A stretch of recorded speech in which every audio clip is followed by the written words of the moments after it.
இது மகிமை நேரம். இயேசு கிறிஸ்து இனிதான நாமத்தினாலே இந்த வாரத்தின் இந்த 6வது நாளுக்காக நான் தேவனை ஸ்தோத்திரிக்கின்றேன். இந்த 6வது நாளிலும் கூட நாம் என்ன காரியத்தில் முடியாது என்று சொல்லி நாம் தியானித்து வருகின்றோம். கர்த்தர் கிருபை இல்லாமல் நம்மால் வாழ முடியாது என்ற தலைப்பின் கீழே நம்ம தியானித்து வர்றோம்ல, எந்தெந்த காரியங்கள் எல்லாம் முடியாது அப்படின்னு சொல்லி. இப்போ கர்த்தர் கிருபை இல்லாமல் நம்மால் வாழ முடியாது.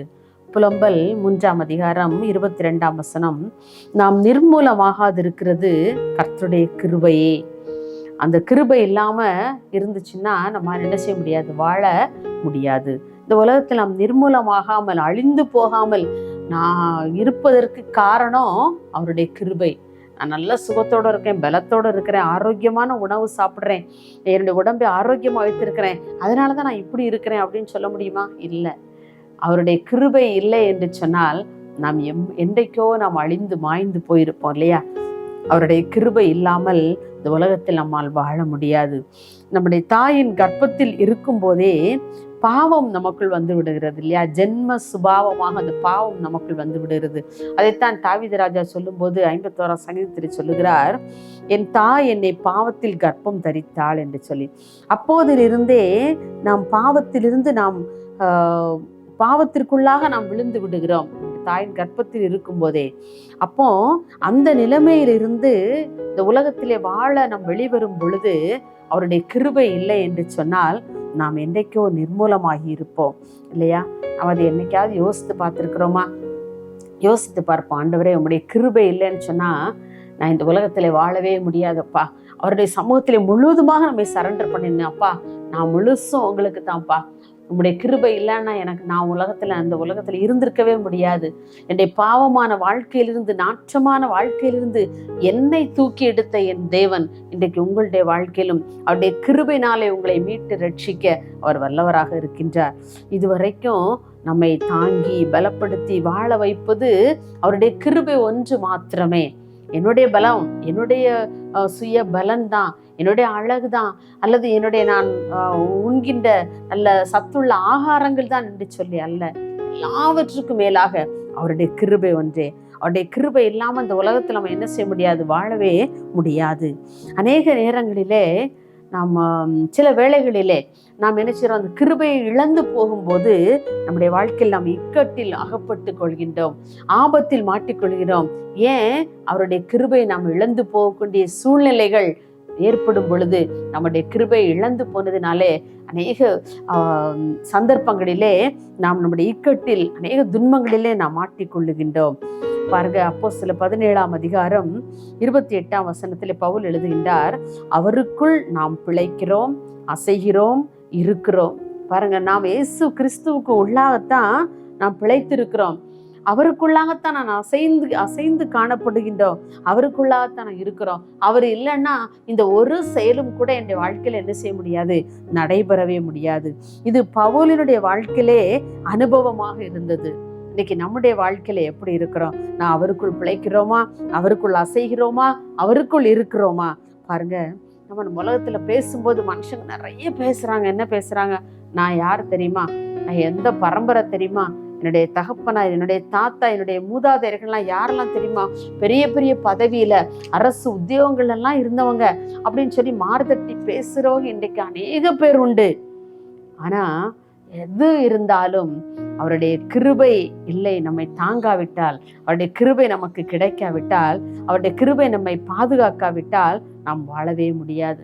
இந்த உலகத்தில் அவருடைய கிருபை ஒன்று நம்மை சூழ்ந்து கொள்ளாவிட்டால் நாம் இந்த உலகத்திலே வாழவே முடியாது. அன்பானவர்களே, வாழ்க்கை அப்படிங்கிற ஒரு சக்கரத்துல பொதுவாக நம்ம வாட்டு வண்டியில பார்க்குறோம்ல, அச்சாணி அப்படிங்கிற ஒரு அச்சாணி அந்த சக்கரத்துல இருந்தா தான் அந்த சக்கரம் என்ன சுழண்டு வர முடியும் இல்லையா? அதே போல நம்முடைய வாழ்க்கையிலே அந்த இந்த கிருபை என்ற அச்சாணியின் மூலமாகவே தான் நம்முடைய வாழ்க்கை சக்கரம் சுழண்டு கொண்டே இருக்கின்றது. அப்படி இல்லை அப்படின்னு சொன்னா, அந்த அச்சாணி கலந்து போயிடுச்சுன்னா ஒன்றும் செய்ய முடியாது. அந்த மாட்டு வண்டி கலந்து தானே பீஸ் பீஸா மாறி போயிடும் இல்லையா? அதே போலத்தான் நம்முடைய வாழ்க்கையிலே அந்த அச்சாணியை போன்ற அவருடைய கிருபை நம்முடைய வாழ்க்கையில இருக்கிறதுனாலே இன்றைக்கு நம்முடைய வாழ்க்கை பயணம் ஓடிக்கொண்டிருக்கின்றது. யோனா 2ஆம் அதிகாரம் 8ஆம் வசனத்தில் நாம் வாசிக்கின்றோம், பொய்யான மாயையை பற்றி கொள்ளுகிறவர்கள் தங்களுக்கு வரும் கிருபையை போக்கடிக்கிறார்கள். நம்ம அநேக வேளைகளிலே பொய்யான காரியங்களை, மாயையான காரியங்களை நாம் என்ன செய்றோம், நாம் பற்றி கொள்கிறோம். அப்படிப்பட்ட நேரங்களிலே நாம் கிருபையை நாம் போக்கடித்து விடுகிறோம். கிருபை நம்மை விட்டு துண்டிக்கப்படுகிறது. ஆண்டோடைய கிருபை நாம் பெற்றுக்கொண்டிருந்து இருக்கும் போதே இந்த உலக வாழ்க்கையிலே, உலக இன்பங்களிலே, நம்முடைய அல்லது உலக உறவுகளிலே நம்முடைய ஈடுபாடுகள் செல்லும் பொழுது, அந்த நம் பொய்யான மாயை நாம் பின்பற்றும் பொழுது ஆண்டோடைய கிருபை நம்மை விட்டு துண்டிக்கப்படுகிறது. ஆம், எனக்கு அன்பானவர்களே, இந்த உலகத்தை, இந்த மாயமான உலகத்தை, மாயமான மனிதர்களை நம்பி நாம் ஓடிக்கொண்டிருப்போமே ஆகில் நமக்கு தேவன் தருகின்ற கிருபையை நாம் இழந்து கொண்டே இருக்கிறோம் என்பதை நாம் ஒரு விஷயம் நினைவு கொள்ள வேண்டும். எப்போதெல்லாம் நாம் இந்த உலகத்தை நாடி, இந்த உலகத்தின் மனிதர்களை நாடி, உலகத்தின் பணத்தை நாடி, உலக சந்தோஷங்களை நாடி, உலக இன்பங்களை நாடி நாம் செல்லுகிறோமோ, அப்பொழுதெல்லாம் நம் தேவனுடைய கிருபை நாம் இழந்து கொண்டே இருக்கிறோம் என்பதை நாம் ஒவ்வொரு நாளும் சிந்திக்கிறவர்களாக நாம் காணப்பட வேண்டும். அவருடைய கிருபை இல்லை என்று சொன்னால் நம்மால் நிச்சயமாக வாழ முடியாது.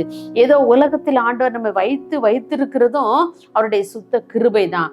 இந்த ஒவ்வொரு நாளும் நமக்கு ஜீவனை கொடுத்து நம்மை பாதுகாத்து நம்ம எங்கெல்லாம் டிராவல் பண்றோம்ல, அந்த இடத்துகள் எல்லாம் நம்முடைய ஜீவன் அவருடைய பார்வைக்கு அருமையானதாக இருக்கிறதுனாலே, அவருடைய கிருபை நம்மை தாங்குகிறதுனாலே நாம் இவ்வளவு நாளும் இருக்கிறோம். தாவீது ராஜா அழகா சொல்லுவாரு, எப்படின்னு சொல்லுவாரு, கர்த்தாவே, என் கால் சறுக்கும் போது உடைய கிருபை என்னை தாங்குகிறது. நான் ஒரு இடத்துல சறுக்கிட்டேன், ஆனா அந்த இடத்துல எனக்கு ஆக்சிடென்ட் ஆகாதபடி, என்னுடைய முட்டி உடைந்து போகாதபடி, என்னுடைய எலும்பு முறிந்து போகாதபடி அவருடைய கிருபை என்னை தாங்குகிறது. பாருங்க, ஒவ்வொரு நாளும் அவருடைய கிருபை நம்மை தாங்கி வழிநடத்துகிறது. எனக்கு அன்பானவர்களே, அவருடைய கிருபை இல்லாவிட்டால் இந்த உலகத்தில் நாம் ஒரு நாளும் வாழ முடியாது. அதை நாம் ஒவ்வொரு நாளும் புரிந்த பிள்ளைகளாக, ஆண்டவரே உடைய கிருபை எனக்கு ஒவ்வொரு நாளும் தாங்கப்பா. கிருபை என்கிறது அப்படிங்கிறது என்ன? தகுதியற்ற ஒருவனுக்கு கொடுக்கப்படுகின்ற ஒரு ஈவு, ஒரு கிஃப்ட் இல்லையா? அதுதான் கிருபை. நம்மெல்லாம் தகுதியே கிடையாது. ஏசப்பா சமூகத்துல போய் நிக்கிறதுக்கு நமக்கு தகுதியே கிடையாது. ஆனாலும் தகுதியற்ற நம்மை அவர் தமக்கென்று தகுதிப்படுத்தி அவர் நமக்கு கிருபையை அருளி செய்கின்றார். அவருடைய கிருபை இல்லாமல் நம்முடைய வாழ்க்கையிலே எதுவுமே நடைபெற முடியாது. எனக்கு அன்பானவர்களே, நாம் சுவாசிக்கின்ற காற்றை எவ்வளவு இலவசமாக, எவ்வளவு கிருபையாக நமக்கு தருகின்றார். இந்த சுவாசம் நின்று போய்விட்டால் நாம் மரித்த சடலத்திற்கு ஒப்பாவோம் இல்லையா? எனக்கு அன்பானவர்களே, அப்படிப்பட்ட கிருபையை நாம் ஆண்டவருடைய சமூகத்திலே கேட்டு பெற்றுக்கொள்ளுவோம். மகா இரக்கமும் கிருபை நிறைந்த அன்புலே சாமி, இந்த அருமையான இந்த 6ஆம் நாளின் காலை வேளைக்காக உமக்கு நன்றி செலுத்துறோம்ப்பா. ஆண்டவரே, உங்களுடைய கிருபை இல்லைன்னு சொன்னா எங்களால் இந்த உலகத்திலே வாழவே முடியாது என்று சொல்லி நாங்கள் பார்த்தோம், நாங்கள் தியானித்தோம். ஆண்டவரே, ஆமாப்பா, உங்களுடைய கிருபை எங்களுடைய வாழ்க்கையின் ஒவ்வொரு பகுதியிலேயும் அப்பா எங்களுக்கு விளங்க வேண்டும் என்று சொல்லி நாங்கள் ஜெபிக்கிறோம். உங்களுடைய கிருபை இல்லை என்று சொன்னால் நாங்கள் நிற்கவோ, ஆண்டவரை நாங்கள் நடக்கவோ, எந்த விஷயத்தையும் எந்த வேலையும் எங்களால் செய்ய முடியாதப்பா. பவுல் சொல்லுறான், நாங்கள் அவருக்குள் ஆண்டவரே இருக்கிறோம், அசைகிறோம், பிழைக்கிறோம் என்று சொல்லி. நாங்கள் உமக்குள், உடைய கிருபைக்குள்ளாக நாங்கள் இருக்கும் பொழுது மாத்திரமே என்னுடைய வாழ்க்கையின் எல்லா செயல்களும் ஆண்டவரை சரியான முறையில நடக்க முடியும்ப்பா. உடைய கிருபையினால் எங்களை ஒவ்வொரு நாளும் தாங்குங்க. உடைய கிருபையினால ஒவ்வொரு நாளும் எங்களை முடிசூட்டுங்கப்பா. அப்பா, எங்களுடைய காலங்கள் எல்லாம் உடைய கரத்தில் இருக்கிறது ஆண்டவரே. கர்த்தர் கிருபையினாலும் இரக்கங்களினாலும் எங்களை ஒவ்வொரு நாளும் முடிசூட்டி அப்பா, உடைய பிள்ளைகள் வேண்டிக் கொள்ளுகிற, விரும்புகிற ஒவ்வொரு காரியங்களிலும் உடைய கிருபை தங்கி இருக்கும்படியா ஜெபிக்கிறோம். உடைய பிரசன்னம் ஒவ்வொரு நிமிஷம் உடைய பிள்ளைகளை தாங்க உதவி செய்யுங்க. எல்லா துதிகன மகிமையும் ஒருவருக்கே செலுத்துகிறோம். இயேசுவின் நாமத்தில் பிதாவே, ஆமென்.